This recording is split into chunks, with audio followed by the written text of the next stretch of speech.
சட்டப்பேரவை நிகழ்வுகள் பற்றியும் திமுக எம்எல்ஏக்கள் நடத்தியிருக்கும் போட்டி கூட்டம் பற்றியும் மக்கள் நல கூட்டணியில் இடம்பெற்றிருக்கும் மதிமுக பொதுச் செயலாளர் வைகோவும் மார்க்சிஸ்ட் கம்யூனிஸ்ட் கட்சியின் மாநில செயலாளர் ஜி ராமகிருஷ்ணனும் பகிர்ந்து கொண்ட கருத்துக்களை தற்போது பார்க்கலாம். மாக் பார்லிமெண்ட், மாக் அசம்பிளி என்று வளாகத்திலே நடத்துவது எல்லாம் இது சரியான முறைதானா என்பதை அண்ணன் கலைஞர் அவர்கள் தான் யோசிக்க வேண்டும்.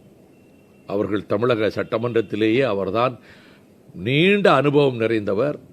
57 இருந்து தொடர்ந்து வெற்றி பெற்று வருகிற சட்டமன்ற உறுப்பினர், முதலமைச்சராக பலமுறை இருந்தவர்.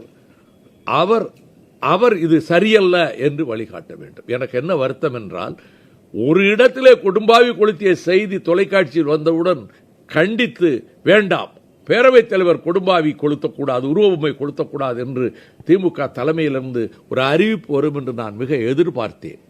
அப்படி ஒரு அறிவிப்பு வரவில்லை. அதற்கு மாறாக அவர்களுடைய கட்சியினுடைய நாளேடாகிய முரசொலி நாளேட்டில் பேரவைத் தலைவர் உருவபொம்மை பல இடங்களில் தமிழகம் பூராவில் எரிப்பு, பல்லாயிரக்கணக்கான கழகத் தோழர்கள் கைது, இதை ஒரு பெரிய செய்தியாக்குகிற போது இது மிகுந்த மனவேதனையை தருகிறது.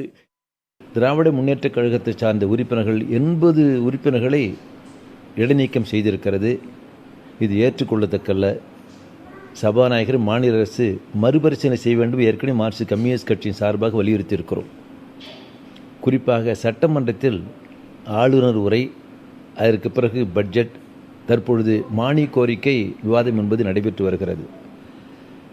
நடப்பு சட்டமன்ற கூட்டத்தில் மக்களுடைய வாழ்வாதார பிரச்சனைகளையோ மக்கள் சந்திக்கும் பிரச்சனைகளையோ ஆளுங்கட்சியும் முன்வைக்கவில்லை, விவாதத்தில் இடம்பெறவில்லை. மக்கள் வாழ்வாதார பிரச்சனைகள் என்பது விவாதிக்காமல் பல நேரங்களில் லாவணி கச்சேரி போல் சட்டமன்றம் நடந்து வருவது அது சரியானதல்ல என்பதையும் மார்க்சிஸ்ட் கம்யூனிஸ்ட் கட்சியின் சார்பாக சுட்டிக்காட்ட கடமைப்பட்டிருக்கிறேன்.